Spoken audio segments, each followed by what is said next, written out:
শাশুড়ি বাসায় না থাকলে কত প্যারা দেখেন। শাশুড়ি মা নিজে যেই কাজগুলো করতেন আজকে নাই বলে সেই কাজগুলো আমাকে করতে হচ্ছে।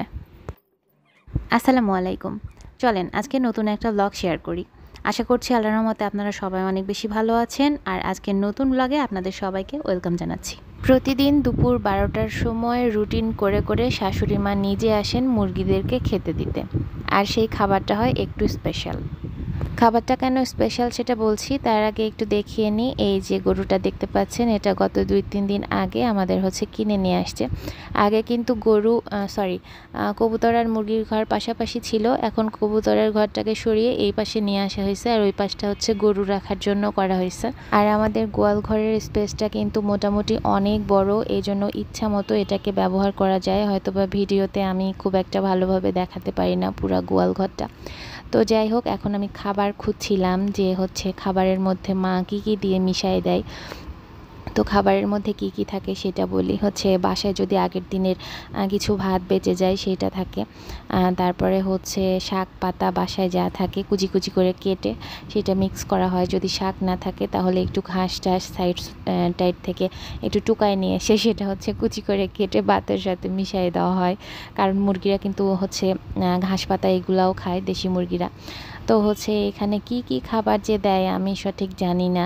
মানে কানার হাতে কুড়াল দিলে যা হয়, আমার অবস্থাও সেম।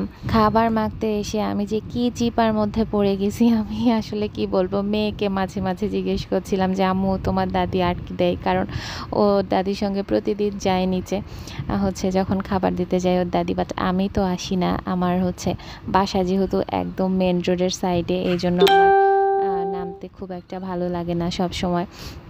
তো এই যে হাতের কাছে যা পাইছি সব কিছু দিছি, গরুর ভুসির থেকে শুরু করে কবুতরের খাবার পর্যন্ত।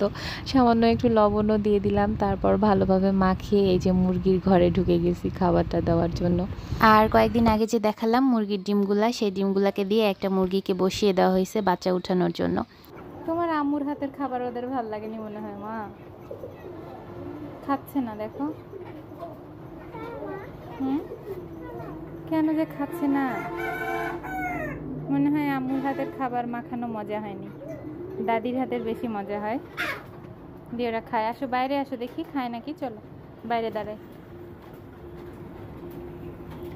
তো বাইরে এসে মা মেয়ে দাঁড়িয়ে থেকে দেখছিলাম যে মুরগিগুলা আসলে খাচ্ছে কিনা। তো কয়েকটা খাচ্ছিল আর কয়েকটা খাবারের আশেপাশেই আসেনি, এই অবস্থা। তো এখন বাসায় চলে যাব, তারপরে মেয়েকে গোসল করাবো। 12টা পার হয়ে গেছে।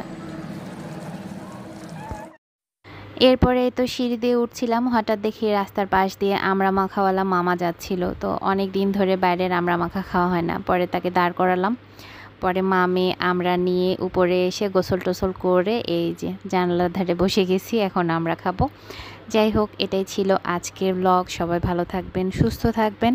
আজকের মতো এখানেই বিদায় নিয়ে নিচ্ছি। ব্লগটা কেমন লাগলো সেটা অবশ্যই কমেন্ট করে জানাবেন। আল্লাহ হাফেজ।